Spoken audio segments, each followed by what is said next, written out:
हो गया शंखनाद, बज गया बिगुल, बिछ गई चुनावी विशाल। किसका बजेगा डंका और किसकी होगी मात। सत्ता के सबसे बड़े रण क्षेत्र का हाल, माजरा जो कि चुनावी दंगल की सबसे बड़े कवरेज, लोकसभा संग्राम। नमस्कार, मैं रंजीत सम्राट, आप देख रहे हैं ऑन न्यूज भारत। इस वक्त बिहार के 5 लोकसभा सीट पर मतदान हो गया है और उसके ओपिनियन पोल को लेकर ऑन न्यूज आपके बीच है। सबसे पहले आपको ले चलते हैं सारण लोकसभा सीट, जो बिहार के सबसे हॉट सीट है। यहाँ पे लालू यादव की प्यारी बिटिया रोहिणी आचार्य राजीव प्रताप रूढ़ी के साथ चुनाव लड़ रहे हैं। यहाँ की बात की जाए तो यहाँ जातीय समीकरण में राजीव प्रताप रूढ़ी राजपूत संवर्ग से आते हैं, जबकि रोहिणी आचार्य यादव संवर्ग से आते हैं। यहाँ रोहिणी और रूढ़ी जी दोनों का जिस संवर्ग से आते हैं, दोनों के जाति समीकरण नेक टू नेक है, जिसके कारण यहाँ का जो वोट का जो आधार है वो अपने आप में बहुत बड़ी बात है। सबसे बड़ी बात ये देखा जा रहा है कि राजीव प्रताप रूढ़ी से एंटी कंबेंसी का एक नया मोड़ देखने को मिल रहा है, जो कि सारण के लोकसभा चुनाव के दौरान आज जो दिन भर मतदान हुए और मतदान के दौरान वहां के जो हमारे स्थानीय रिपोर्टर जो पता किया, उससे ये छन कर आया है कि रोहिणी आचार्य के पक्ष में कुशवाहा संवर्ग के लोगों ने चढ़ बढ़ कर वोट किया है। दरअसल मुंगेर से जो सरदार अशोक महतो है, इसके लिए काफी जद्दोजहद किया। सबसे बड़ी बात यह है कि बुघियार संवर्ग के लोगों ने भी रोहिणी आचार्य को मतदान किया है। दरअसल अखिलेश सिंह के बेटे जो महाराजगंज से उम्मीदवार हैं, तो अखिलेश सिंह रोहिणी आचार्य के लिए फील्डिंग किया और भूमियार संवर्ग के लोगों को रोहिणी आचार्य के पक्ष में वोट देने के लिए अपील किया और कुछ संभवतः भूमियार के संवर्ग के लोग रोहिणी आचार्य को वोट देते देख नजर आए। मल्लाह समाज के लोगों ने भी चढ़ बढ़ कर वोट दिया है। तो कुल मिलाकर यहाँ सारण की बात की जाए तो सारण में रोहिणी और रूढ़ी के बीच जो चुनाव हुआ है, उसमें रूढ़ी का मामला फंसता नजर आ रहा है। लेकिन कुछ भी कहना मुश्किल है, क्योंकि वैश्य समुदाय के लोग चढ़ बढ़कर रूढ़ी के समक्ष वोट किया है, रूढ़ी के पक्ष में वोट किया है, इसलिए कुछ भी कहना मुश्किल है। लेकिन रोहिणी आचार्य राजीव प्रताप रूढ़ी पर 20 पड़ते नजर आ रहे हैं। अब आपको ले चलते हैं सीतामढ़ी सीट। सीतामढ़ी में मैं बता दूं कि सीतामढ़ी सीट में पहले सुनील कुमार पिंटू यहाँ के सांसद हुआ करते थे। यहाँ वैश्य बहुल क्षेत्र है और वैश्य बहुल क्षेत्र रहने के कारण सुनील कुमार पिंटू को भाजपा और जेडीयू ने भी टिकट देकर वहां से सांसद बनाया था। लेकिन इस बार सुनील कुमार पिंटू को जेडीयू से टिकट मिली थी और सांसद बने थे, जबकि वो भाजपा में थे। जेडीयू में रहते सुनील कुमार पिंटू जेडीयू को खिलाफत किए थे और भाजपा में आते जाते थे। लेकिन भाजपा ने उसे दरकिनार किया और जेडीयू ने वहां देवेश चंद्र ठाकुर जो विधान पार्षद है, उन्हें टिकट दिया, जिससे खास करके वैश्य समुदाय के लोग काफी खासा नाराज दिखे। और ये वैश्य समुदाय के वोट सुनील कुमार पिंटू के नेतृत्व में कहा जा रहा है। कुछ लोग कह रहे हैं कि वैश्य समुदाय के लोग काफी नाराजगी महसूस कर रहे थे, जिसके कारण देवेश चंद्र ठाकुर के जो अपोजिशन में अर्जुन राय है, उन्हें वोट देता दिखा। तो कुल मिलाकर बात किया जाए तो सीतामढ़ी में देवेश चंद्र ठाकुर पर अर्जुन राय काफी भारी पड़ता नजर आ रहे हैं। अब आपको हम ले चलेंगे मधुबनी सीट। मधुबनी की बात की जाए तो मधुबनी में अली अशरफ फातमी और दूसरी तरफ हुकुमदेव नारायण के पुत्र अशोक यादव जी यहाँ से उम्मीदवार है, बीजेपी से उम्मीदवार है, निवर्तमान सांसद है। और सबसे बड़ी बात है कि हुकुमदेव नारायण लगातार 2 बार यहाँ सांसद रहे, अशोक यादव सांसद रहे। ये अब्दुल बारी सिद्दीकी को हराए, बद्री कुमार को हराए अशोक यादव और यहाँ से सांसद। कुल मिलाकर यहाँ भी एंटी कंबेंसी का मामला है। लेकिन अली अशरफ फातमी के बारे में बता दूं, अली अशरफ फातमी ग्रास रूट पर काफी काम किए हैं।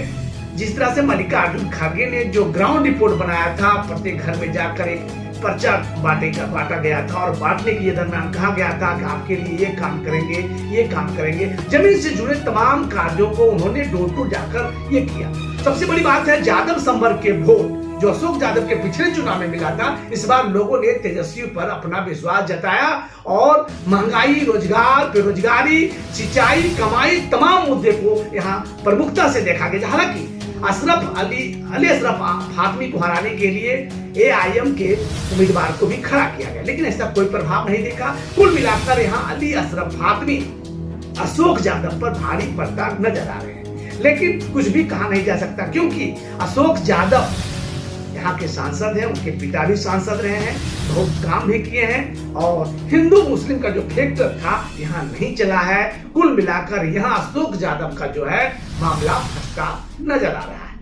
अब आपको ले चलते हैं हम मुजफ्फरपुर सीट। मुजफ्फरपुर लोकसभा सीट में पिछले बार अजय निषाद यहाँ से भाजपा के निवर्तमान सांसद रहे, जबकि दूसरी तरफ राजभूषण चौधरी को वीआईपी से टिकट मिला था। लेकिन ठीक उल्टा पुल्टा हुआ है, अजय निषाद को बीजेपी ने टिकट नहीं दिया है, वहीं राजभूषण चौधरी को बीजेपी ने टिकट दे दिया है। तो बीजेपी के लिए पूरा फील्डिंग बीजेपी वालों ने की, जबकि अजय निषाद के पक्ष में तेजस्वी यादव मुस्लिम मल्लाह समाज के लोगों ने एक मुश्त अजय निषाद को वोट देने की बात कही। लेकिन अजय निषाद के सबसे बड़ी ये फैक्टर देखा गया कि वहां उनके प्रति एंटी कंपेंसी है, जबकि बीजेपी के जो उम्मीदवार है राजहंस चौधरी यानी राजभूषण चौधरी, उनके पक्ष में वैश्य समुदाय के वोट का आसार दिख रहे हैं। पूरा टाउन राजभूषण चौधरी के पक्ष में अपना मताधिकार का प्रयोग किया है। हमारे ऑन न्यूज की टीम जब ग्राउंड जीरो पे गया, तमाम बूथों पर गया, पूछताछ की, तो कुल मिलाकर यहाँ की स्थिति काफी ऊहापोह की स्थिति देखी गई। जबकि अजय निषाद के पक्ष में मल्लाह समाज के लोग वोट देने की बात कहा कि ये सांसद हैं और सांसद रहकर अपने समाज का तो विकास करेंगे ही, खासकर मुकेश सहनी का भी मान सम्मान बढ़ेगा। लेकिन कुछ मल्लाह समाज के लोग भी फटे हैं क्योंकि राजभूषण चौधरी भी मल्लाह समाज से आते हैं। तो हाँ, मल्लाह समाज के वोटों में विभाजन हुआ है। अब यहाँ का वोट निर्णायक वोट वैश्य समुदाय का वोट है, घुमियार समाज का वोट है और ये वोट अगर बीजेपी को जाता मिल रहा है तो कुल मिलाकर राजभूषण चौधरी अपने निकटतम प्रतिद्वंदी जो निवर्तमान सांसद है अजय निषाद को पछाड़ते नजर आ रहे हैं। लेकिन कुछ भी कहना मुश्किल है।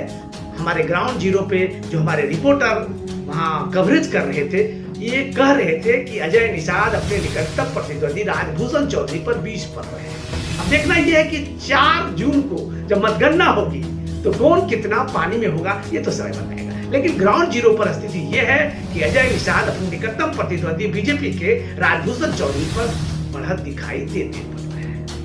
अब आपको ले चलते हैं बिहार के हॉट सीट हाजीपुर, जहां से रामविलास पासवान रिकॉर्ड तोड़ मत के माध्यम से वो रिकॉर्ड बनाते थे और भारी अंतर से जीत दर्ज करते थे। इस सीट पर उनके भाई पशुपति पारस निवर्तमान सांसद है, वो पे टिकट हो गए और रामविलास पासवान के सुपुत्र चिराग पासवान को टिकट मिला है। पार्टी की तरफ एनपीपीआर की तरफ से टिकट मिला है और यहाँ से वो चुनाव लड़ रहे हैं। उनके अपोजिट में राष्ट्रीय जनता दल डॉक्टर शिवचंद्र राम को चुनाव लड़ा रही है। यहाँ सबसे बड़ा बात ये देखा गया कि राघोपुर, जहां से तेजस्वी जी खुद विधायक हैं, यहाँ के यादव संवर्ग के लोगों ने डॉक्टर शिवचंद्र राम के पक्ष में चढ़ बढ़कर मतदान किया है।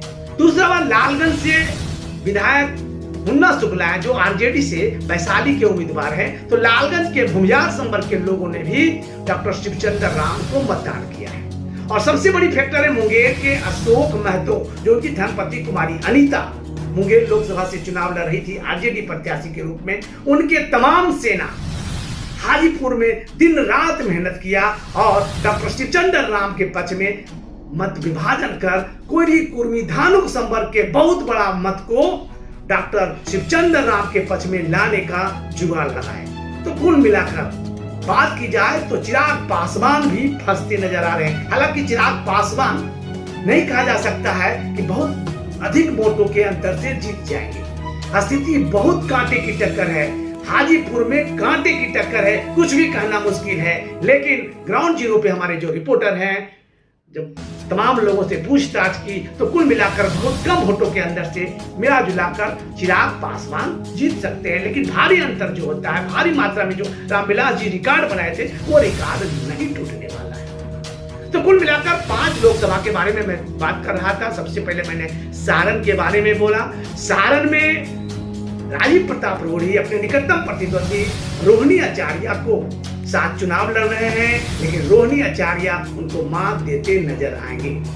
दूसरा जगह मैंने सीतामढ़ी के सीट पे अर्जुन राय और देवेश चंद्र ठाकुर, जहां की सुनील कुमार पिंटू का सीट हुआ करता था, परंपरागत वैश्य बाहुल सीट था, और यहाँ वैश्य बाहुल को दरकिनार किया गया, जिसके कारण देवेश चंद्र ठाकुर को इसका दंश झेलना पड़ सकता है। आपको मैं मधुबनी में हुकुमदेव नारायण यहाँ के सांसद हुआ करते थे, और यहाँ से उनके सुपुत्र निवर्तमान सांसद हैं अशोक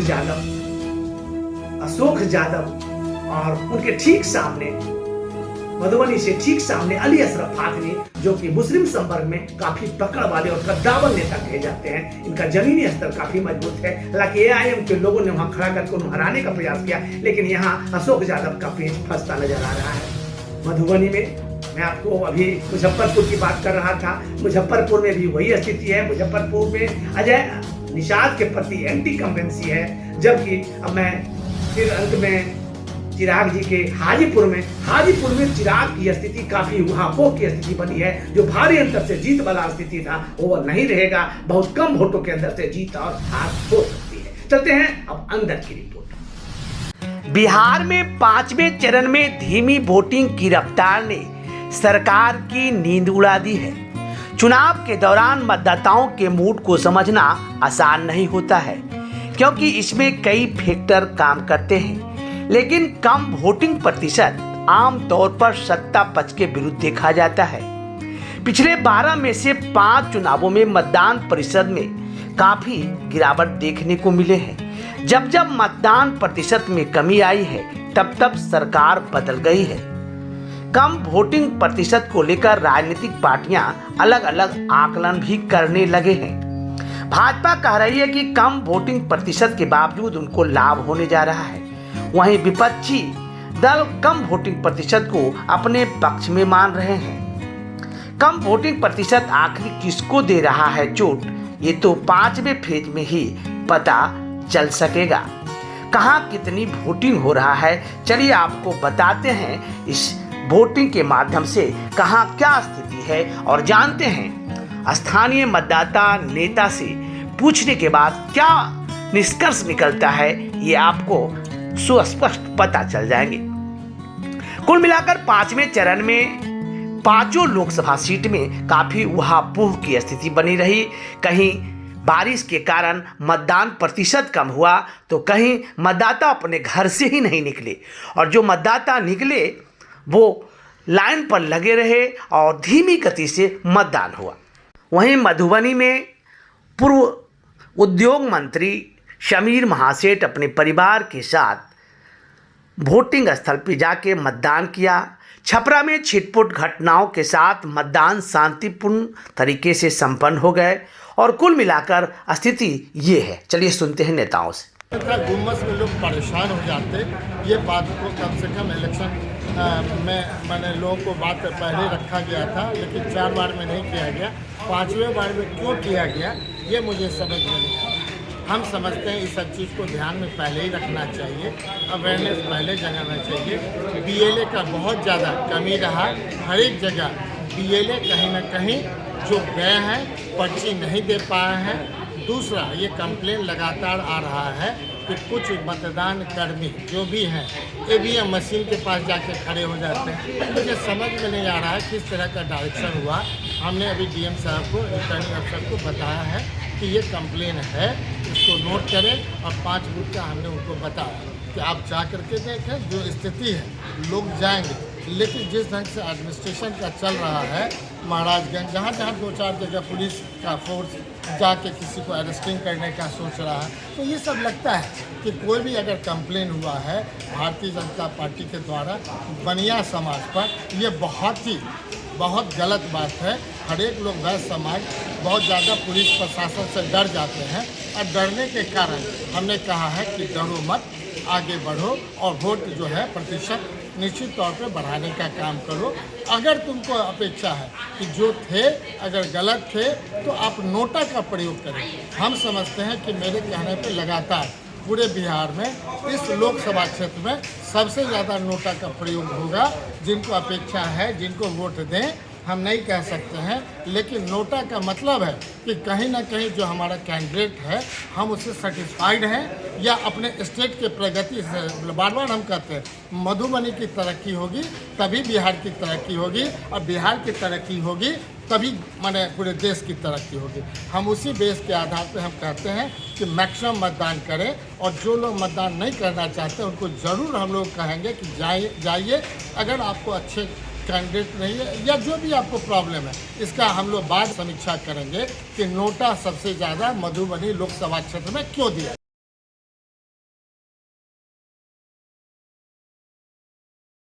सीटें आएंगी लगातार अब देखोगे 14 में, इसमें 35, 40, 39 सीट उन्हीं को मिला था। हम पार्टी के नाम नहीं लेंगे।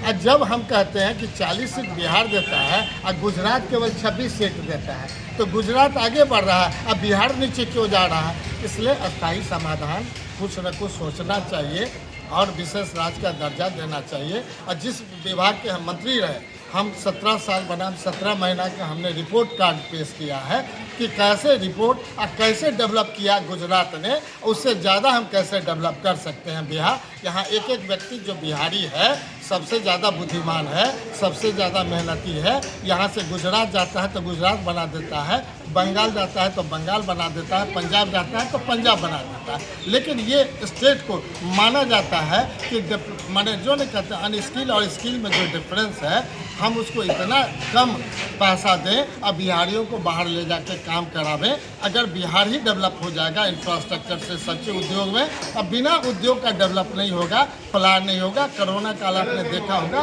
किस तरह से देश के लोग लौट रहे थे, उसको बेस बना करके हम लोग अपनी प्लानिंग करेंगे। और 94 लाख जो हमारे लोग बिहार में, जो आपने देखा होगा कि गरीबी रेखा से नीचे है, ये मेरा कोई नहीं कहना है, ये जातिगत गणना हुआ इसलिए पता चला। और जातिगत गणना के आधार पर हर एक व्यक्ति को, हर एक गरीब परिवार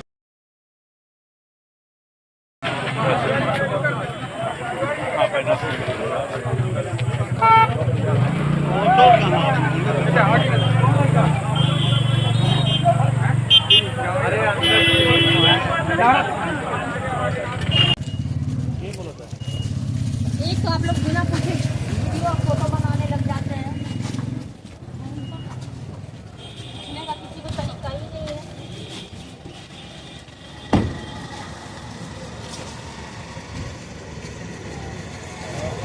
मैडम कुछ बोलेंगी? मैडम बोलेंगी? ठीक है मैडम।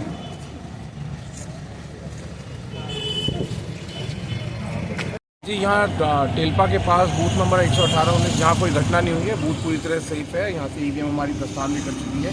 जो प्राप्त सूचना है कि यहाँ पर ये दोनों पक्षों के बीच में कुछ कहासुनी हुई है, एक दो पत्थर वगैरह भी चले हैं, उसमें सिक्योरिटी टीम ने पहुँच के तुरंत स्थिति को कंट्रोल किया। क्या ये राजद प्रत्याशी उनके गाड़ी पर भी कुछ क्षति हुई है क्या? इस प्रकार की सूचना नहीं है। जो अभी सूचना मिली है, आपस में हो हल्ला हुआ है। हुआ क्या? पथराव क्यों हुआ? पत्थर जो रोड पे गिरे हुए हैं, क्या इसकी जाँच कर रहे हैं। कोई अपहरण भी किया गया है? किसी को पकड़ा भी गया है? यहाँ से कोई डिटेल नहीं, पुलिस जाके जाँच कर रही है। जाँच कर रहे हैं। कोई आवेदन वगैरह प्राप्त हुआ है क्या? कि अभी कुछ प्राप्त नहीं हुआ है। क्यों सब पथराव होने के पीछे कुछ वजह पता चला क्या? क्या अभी जाँच चल रही है, अभी कुछ स्थिति स्पष्ट नहीं। चुनावी रंजिश बताया जा रहा है क्या सर?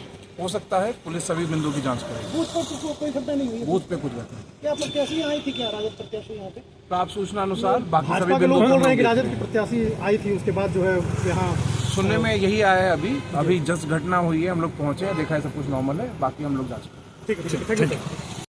शुरू हो गया है फिर डंडा भी भजवाई और है। डंडा भागो यहाँ से भागो और बुला भी रही है। आप लोग फुटेज में देखिएगा, बुला रही है अपने समर्थकों को और उकसा रही है। उधर जाके इसका पता चलवाती है। यहाँ से जब मारपीट शुरू हो गया है, यहीं से मारपीट शुरू हो गया है दोनों दलों के बीच, भाजपा समर्थित और आरजेडी समर्थित के बीच मारपीट शुरू हो गया है। वो लोग भागे हैं और वो उधर से रोड़ा पत्थर चलाए हैं। हमारा जो कैंपस है सोलंकी बीएड कॉलेज का और महिंद्रा ट्रैक्टर का एजेंसी है, वहाँ पर आप चल के अभी भी देख लीजिएगा, रोड़ा बिछे पड़े हैं। दो तीन आदमी का सर फुटा है। हमारा कैंपस में भी प्रभावित हुआ है, तो हम लोग बाहर आए हैं। एक आदमी को अरेस्ट और प्रशासन एक आदमी को अरेस्ट किया और प्रशासन एक तरफा कार्रवाई करके इधर के लोगों को आकर करके और डंडा भाज रही है और एक आदमी को पकड़ के ले गई और उधर के लोगों को, उधर से पुलिस आ रही है प्रशासन, और वो लोग ईंटा चलाने, लगातार ईंटा चला रहे हैं। आरजेडी के प्रभाव में आकर प्रशासन क्या हुआ? पूरा आरजेडी का प्रभाव है। एसपी और एसडीओ को मैं इसको दोषी मानता हूँ। उन्हीं के समर्थन से नीचे वाले अफसर और आरजेडी के समर्थक लोग ये वाकया किए। क्या पूरी घटना हुई है? क्या घटना हुई है पूरी? घटना तो यही हुई है कि पूरा रोड़ा चला गया है, बूथ में घुस गई है। शुरुआत कैसे हुई? शुरुआत कैसे कर रही थी? बूथ छापने का प्रयास कर रही थी। आपने पहले पता नहीं क्या हुआ कि 2-2:30 बजे आई अपने समर्थकों के साथ कुछ ऑफिशियल आरजेडी कैंडिडेट रोहिणी आचार्य फिर क्या आई 2:30 बजे आकर के उकसा करके तनावपूर्ण माहौल में, और वो लोग अफवाह फैलाया कि यहाँ गोली चल गया है, ये है वो है। प्रशासन आकर करके सब शांत करके चला गया। फिर 5:30 बजे आकर करके जब पोलिंग अपने समाप्ति की ओर था, अपने 25-30 समर्थकों के साथ रोहिणी आचार्य जो कैंडिडेट हैं राजद के और लालू जी की बेटी हैं, आकर करके और पूरा तनावपूर्ण माहौल बूथ में घुस गई हैं जबरदस्ती। जब तनावपूर्ण जब हम लोगों का विरोध हुआ भाजपा के लोगों का, तो वो अपने समर्थकों को बुला कर करके, आप लोग देखिएगा फुटेज में, वो बुला रही है और नारेबाजी शुरू जब हुआ है तो मारपीट शुरू हो गया है और डंडा चलवाई है। और जब खदेड़ा गया है तो वो सब रोड़ा चलाते हुए सारा कार्यक्रम बूथ पे हो रहा था, इसी बूथ पे हो रहा था। इसी बूथ पर हो रहा था। इसके बाद क्यों ये विवाद क्यों शुरू हुआ? विवाद क्यों शुरू हुआ? इसलिए कि ये भाजपा समर्थित बूथ है और शांतिपूर्ण, आप किसी से प्रिजाइडिंग अफसर से रिपोर्ट ले सकते हैं, एकदम शांतिपूर्ण मतदान हो रहा था। उनको गुस्सा ये था कि हो सकता है ये लोग बूथ छाप रहे हैं, जबकि देख करके गई हैं। अच्छा, यहाँ पे सिक्योरिटी वाले भी थे? सिक्योरिटी वाले भी थे। ये लोग क्या कर रहे थे उस समय जब ये सब घटना हो रही थी? तो सिक्योरिटी वाले वहाँ कर करके जब लती गए तो उनके प्रभाव में थी जो प्रशासन के लोग, पुलिस प्रशासन। पैरामिलिट्री का जो फोर्स था वो क्या कर रहा था? वो 4 आदमी थे, बेचारा 4 आदमी क्या करेगा वहाँ? 2-2 जीप आकर करके, और पहली बार में इंस्पेक्टर भी आए थे और इंस्पेक्टर इधर जा करके धमका करके गए हैं। सारे लोगों का फोटो भी खींचे हैं और उधर कोई कार्रवाई नहीं। तो क्या लग रहा है प्रशासन किसके प्रभाव में? प्रभाव आरजेडी रोहिणी आचार्य के प्रभाव में थी, लालू यादव के प्रभाव में था। पूरा प्रशासन आरजेडी के प्रभाव में था। पथराव कहाँ हुआ? पथराव यहीं से शुरू हुआ है और भिखारी चौक तक। भिखारी चौक क्या क्षति क्या हुई है?